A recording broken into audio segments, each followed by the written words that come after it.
आज हम लोग न्यू लेसन स्टार्ट करेंगे ट्राइंगल। क्लियर? यहाँ पे ट्राइंगल के बारे में जब हम बात कर रहे हैं तो हमारे पास दो चीजें हैं, एक है कॉन्ग्रुएंट वर्ड है और एक है हमारा सिमिलर। सबसे पहले इन दोनों वर्ड को समझना जरूरी है। कोई भी शेप कॉन्ग्रुएंट कब होती है? ऐसी शेप जो एक शेप की जेरॉक्स कॉपी हो उसको हम बोलते हैं कॉन्ग्रुएंट। क्लियर? जैसे अभी आपके मैथ्स की बुक है तो सबके पास मैथ्स की बुक की है हाइट ब्रेथ लेंथ सब सेम है तो उनको हम बोलेंगे कॉन्ग्रुएंट। और सिमिलर होता है एक जैसा दिखना, सिर्फ दिख रहा है कि एक जैसी है लेकिन एक्चुअल में एक जैसी नहीं है। तो इन दोनों में फर्क है। आपकी कॉन्ग्रुएंट चीज जो जितने भी हैं, congruent figures are similar, all congruent figures are similar, but all similar figures can not be always congruent. हमेशा नहीं हो सकती, कभी कभी हो भी सकती है, ऐसी सिचुएशन आए तो। अगर दो ट्राइंगल की शेप कुछ भी हो सकती है, ट्राइंगल हो सकती है, क्वाड्रिलेटरल हो सकता है, आपका रेक्टेंगल हो सकता है, सर्कल हो सकता है, कुछ भी। अगर दो ट्राइंगल के बारे में बात करें, एक ट्राइंगल है हमारी ABC और दूसरी ट्राइंगल है मान लो PQR। क्लियर? ये दोनों फिगर मैं ऐसा बोलूं ABC जो ट्राइंगल है वो कॉन्ग्रुएंट है ट्राइंगल PQR। तो इसका मीनिंग ये है आपका angle A is congruent to angle B। Congruent means equal, right? Angle B is congruent to angle Q and angle C is equal to angle R। अब ये डिपेंड करेगा तुम्हारे इसके नाम के ऊपर। क्लियर? काफी जगह पे ये सिर्फ नाम दिया रहता है, काफी जगह पर आपको करस्पॉन्डेंस दिया रहता है। करस्पॉन्डेंस का सिंबल क्या होता है? अगर मान लो ऐसा दिया ABC corresponding to PQR, right? इसका मतलब है कि A जो है P के इक्वल है, B है वो Q के इक्वल और C जो है वो हमारा R के इक्वल। लेकिन अगर ऐसा दिया ABC करस्पॉन्ड्स टू RPQ तो यहाँ जो एंगल की पोजीशन है वो आपकी चेंज हो जाएगी। A एंगल R के इक्वल होगा, B एंगल P के इक्वल होगा और C एंगल Q के होगा। तो काफी जगह पे ये अलग से मेंशन होता है, triangles are similar with correspondence this. अगर अलग से मेंशन है तो आप इसके हिसाब से ही डायग्राम के ऊपर नेमिंग करेंगे, ठीक है? अगर काफी जगह पे क्या होता है डायरेक्ट यही अंडरस्टूड होता है, इसी के अंदर वो नाम चेंज करके दे देता है। तो करस्पॉन्डेंस अलग से नहीं लिखता है, इसी को आपको उसी ऑर्डर में दे देता है। तो भी आपको कभी भी नाम अगर जिस ऑर्डर में होगा तो जब ट्राइंगल बनाएंगे तो हम उसी ऑर्डर में बनाएंगे, तो हमारा सम कभी रॉन्ग नहीं होगा। पहली बात तो ये। तो साइड्स कैसे कॉन्ग्रुएंट होगा ना, तो साइड भी बिल्कुल इक्वल होगी। AB equals to PQ, BC equals to QR और AC इक्वल्स टू PR। उसका नेमिंग भी ऐसे करेंगे। यहाँ से AB लिया, पहले दो लिए तो इधर से भी पहले वाले दो, फिर BC लिया इधर से भी QR और AC लिया इधर से भी PR। क्लियर? जिस ऑर्डर में जैसे नेम लेंगे उसी ऑर्डर में हम लोगों को करना। अगर ये चीज बिल्कुल इक्वल है तो इनको क्या बोलेंगे हम? ये कैसी हैं? कॉन्ग्रुएंट। क्लियर? कॉन्ग्रुएंट हम लोगों ने 8th में भी पढ़ा, 9th में भी पढ़ा, लेकिन 10th में जो भी शेप है वो हमारी कॉन्ग्रुएंट ना होकर अब हमारी जो शेप है वो सिमिलर है। सिमिलर का मीनिंग मैंने अभी बताया, एक जैसी दिखती हैं, राइट? छोटी हो सकती है, एक छोटी हो सकती है, एक बड़ी हो सकती है। मान लो एक ट्राइंगल मैंने ये बनाई ABC और दूसरी ट्राइंगल मैंने थोड़ी बड़ी बना दी, क्या बनाया मैंने? PQR।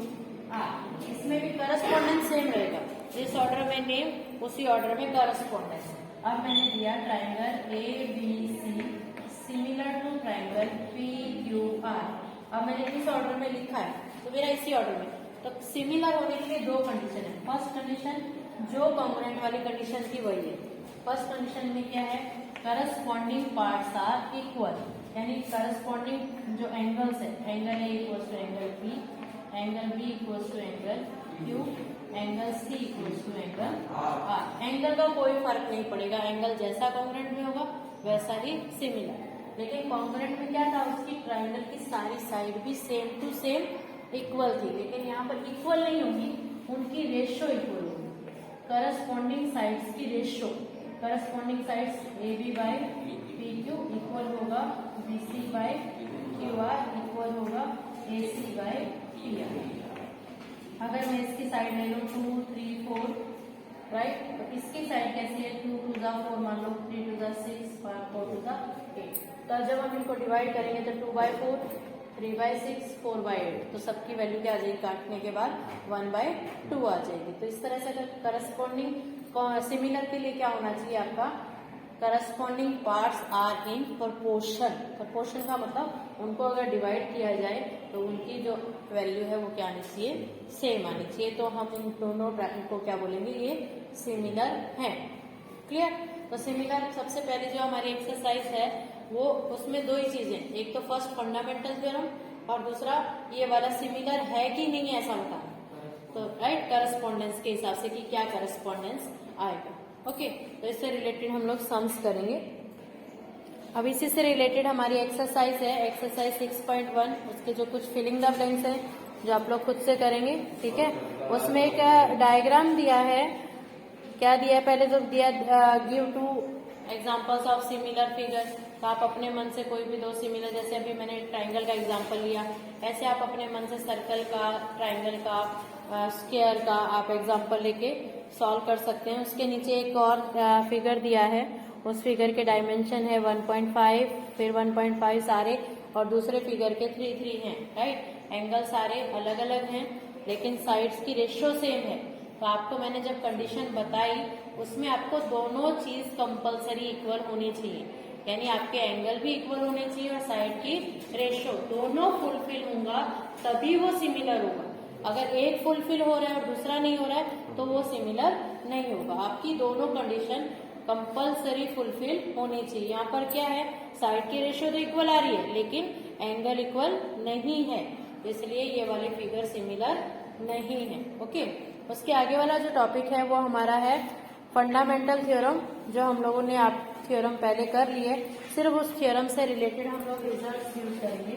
तो रिजल्ट मैं लिखवा देती हूँ, उसमें रिजल्ट में कैसे है, फंडामेंटल थ्योरम ये थी, in a triangle ABC when a line parallel to any one side of a triangle, कोई भी एक लाइन किसी भी एक साइड के पैरेलल हो, सपोज ये है एक लाइन, ये एक साइड के parallel which intersect the other 2 side in 2 distinct point, then the ratio, ये जो सेगमेंट्स की रेशियो होगी वो क्या होगी, आर इन प्रोपोर्शन।